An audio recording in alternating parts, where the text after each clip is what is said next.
আসসালামু আলাইকুম। প্রথমে তেল দিলাম,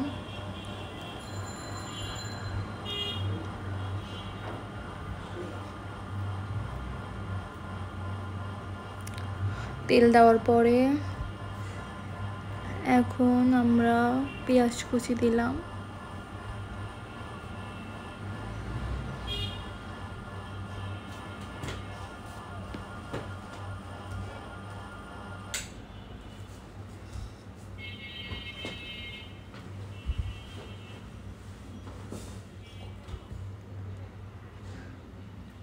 পেঁয়াজটা যখন ব্রাউন কালার হয়ে যাবে তখন আমরা বাটা কষা দিয়ে দিলাম, আদা রসুন মরিচ,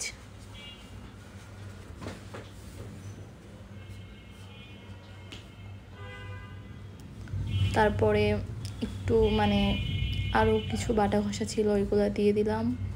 দেওয়ার পরে ভালো ভালো করে কষিয়ে নিব। তারপরে ধনিয়া গুঁড়া দিলাম,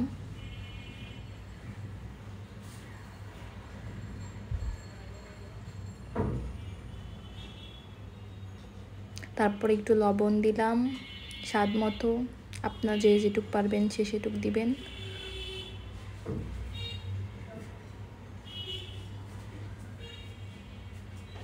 তারপরে মশলাটা ভালো মতো কষাই নেবেন, যাইতো ধনিয়ার গন্ধ না থাকে। তারপরে বিরিয়ানি মশলাটা দিয়ে দিবেন, দিয়ে ভালো মতো কষিয়ে নেবেন।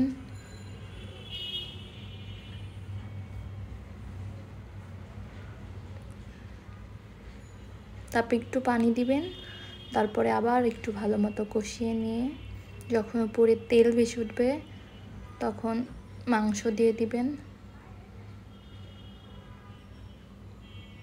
এই যে এখন মাংস দিলাম। তবে মাংসটা ভালো মতো কষিয়ে নিতে হবে।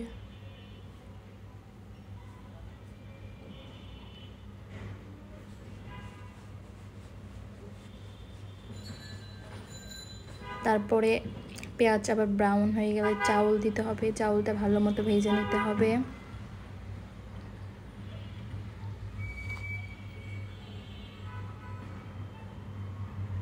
ঝরঝরা করে ভালো মতো ভেজে নিতে হবে।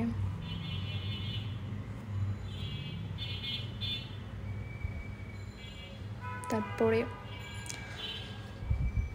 দুধ দিতে হবে, আর আপনার যদি বাসায় টক দই বা অন্য কিছু থাকে দিতে পারেন, সমস্যা নাই। আমার কাছে যা ছিল আমি তাই দিছি।